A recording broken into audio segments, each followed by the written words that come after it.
Hello friends, મારી channel હોમીફૂડ્સ માં આપનું સ્વાગત છે।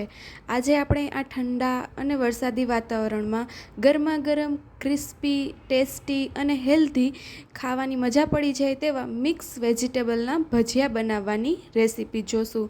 તે પહેલાં જો હજી સુધી તમે મારી ચેનલને સબસ્ક્રાઈબ ના કરી હોય તો ચેનલને સબસ્ક્રાઈબ કરી બાજુમાં આપેલા બેલ આઇકનને પ્રેસ કરી દો, જેથી મારા નવા વિડીયોની અપડેટ મળતી રહે। આ ભજીયા બનાવવા માટે મેં અહીંયા થોડું ગાજર ખમણીને લીધું છે, કોબીને ઝીણી સમારીને લીધી છે, તેમજ ડુંગળીને આ રીતે લાંબી કાપીને લીધી છે, તેમજ 2 થી 3 લીલા મરચાંના ટુકડા કરીને લીધા છે અને મેં અહીંયા 2 નાની સાઇઝના બટેટા ખમણીને પાણીમાં પલાળીને રાખ્યા છે। આ રીતે બટેટાને પાણીમાં પલાળીને રાખવાથી તેનો કલર ચેન્જ નહીં થાય। હવે એક વાસણની અંદર આપણે જે બધા વેજીટેબલ્સ કટ કરીને રાખ્યા છે તેને એડ કરી દઈશું। આ વેજીટેબલ્સમાં તમે થોડું આદું પણ એડ કરી શકો છો, તેમજ આપણે જે બટેટાનું ખમણ કરીને રાખ્યું હતું તેને પણ આપણે પાણી નીચોવીને લઈ લેશું। તેમાંથી બધું પાણી નિતારી દેવું, જેથી કરીને આપણે જે ભજીયાનો લોટ બાંધીએ તે ઢીલો ના પડી જાય। તેથી આ રીતે હાથેથી બટેટું દબાવીને આપણે તેને એડ કરી દઈશું। આ રીતે બધું જ બટેટું એડ થઈ જાય ત્યારબાદ આપણે તેની અંદર સ્વાદ અનુસાર મીઠું એડ કરીશું। ત્યારબાદ તેમાં ચપટી 1 જેટલી હિંગ એડ કરીશું, 1 ચમચી જેટલો ધાણા જીરું પાવડર અને 1 ચમચી જેટલો લાલ મરચાંનો પાવડર એડ કરીશું, તેમજ થોડો તીખાની ભૂકી પણ એડ કરી દઈશું।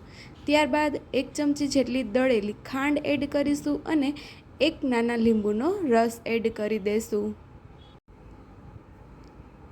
ત્યારબાદ આપણે તેની અંદર 2 થી 3 ચમચી જેટલો ચોખાનો લોટ એડ કરીશું। ચોખાનો લોટ એડ કરવાથી ભજીયા એકદમ ક્રિસ્પી બનશે, તેમજ થોડો એવો ચણાનો લોટ પણ એડ કરી દઈશું। શરૂઆતમાં આપણે 2 થી 3 ચમચી જેટલો જ ચણાનો લોટ એડ કરીશું, ત્યારબાદ જો જરૂર પડે તો જ વધારે ચણાનો લોટ એડ કરવો। હવે આ બધા લોટને મસાલા સાથે સરસ રીતે હલાવીને મિક્સ કરી દેવો। આ વેજીટેબલ્સમાંથી પાણી છૂટતું હોવાથી પાણી ના ઉમેરવું, જો જરૂર પડે તો જ થોડા એવા પાણીનો છંટકાવ કરવો। હવે આ લોટને આ રીતે સરસ રીતે હલાવીને મિક્સ કરી લેશું। અહીંયા જો વેજીટેબલ્સ વધારે લાગે તો તમે તેમાં થોડો ચણાનો લોટ પણ ઉમેરી શકો છો। હવે આ લોટને આ રીતે બાંધીને આપણે તેને એક સાઈડ પર મૂકી દઈશું। તમે જોઈ શકો છો કે અહીંયા મેં સહેજ એવું જ પાણીનો ઉપયોગ કરેલો છે, જો તમારે પણ જરૂર પડે તો જ પાણી લેવું। હવે લોટ બાંધીએ ત્યાં સુધીમાં જો તમે મારી ચેનલને સબસ્ક્રાઈબ ના કરી હોય તો ચેનલને સબસ્ક્રાઈબ કરી બાજુમાં આપેલા બેલ આઇકનને પણ પ્રેસ કરી દો, જેથી કરીને મારા નવા વિડીયોની અપડેટ તમને મળતી રહે। લોટ સરસ રીતે મિક્સ થઈ જાય ત્યારબાદ આપણે એક વાસણની અંદર તેલ ગરમ કરવા મૂકીશું। અહીંયા ભજીયા સરસ રીતે ડૂબી જાય તેટલું તેલ ગરમ કરવા માટે મૂકવાનું છે। હવે આપણે તેમાં સહેજ એવો લોટનું મિશ્રણ ઉમેરી અને ચેક કરી લેશું કે તેલ આવી ગયું છે કે નહીં। જો તમે આ રીતે તેલમાં મિશ્રણ મૂકો અને તરત જ જો તે આ ઉપર આવી જાય તો મતલબ કે તમારું તેલ પરફેક્ટ આવી ગયું છે। હવે આ રીતે થોડું થોડું હાથમાં મિશ્રણ લઈ અને તેને ડાયરેક્ટ તેલની અંદર આ રીતે મૂકતા જશું। જો તમે ઈચ્છો તો તમે ચમચીની મદદથી પણ આ મિશ્રણને તેલની અંદર મૂકી શકો છો।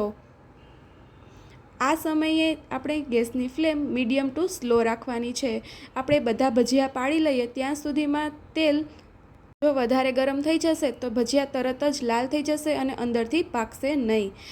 હવે બધા ભજીયા પડી જાય એટલે ગેસની ફ્લેમ થોડી વાર માટે ફૂલ કરી દેશું, ત્યારબાદ આપણે તેને મીડિયમ ટુ લો ફ્લેમ ઉપર જ તળવાના છે, જેથી કરી ભજીયું અંદરથી સરસ રીતે ચડી જાય તેમજ ક્રિસ્પી પણ બની જાય। થોડી વાર માટે મીડિયમ ફ્લેમ ઉપર તળ્યા બાદ આપણે ફરીથી તેને ફૂલ ગેસ ઉપર તળી લેશું, જેથી કરીને તેનું બહારનું જે લેયર છે તે એકદમ ક્રિસ્પી બની જાય।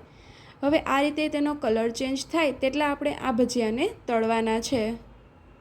તે સિવાય તમે આ રીતે જારામાં લઈને તેને ઠપકારીને પણ જોઈ શકો છો તો તમને તેમાં ચડી ગયા હોયનો અવાજ આવશે। તો આપણા આ ભજીયા ગરમા ગરમ સર્વ કરવા માટે તૈયાર છે। તમે તેને ગ્રીન ચટણી, આંબલીની ચટણી કે સોસ સાથે પણ સર્વ કરી શકો છો। આ ભજીયા વેજીટેબલ્સમાંથી બન્યા હોવાથી ખાવામાં પણ હેલ્ધી હોય છે।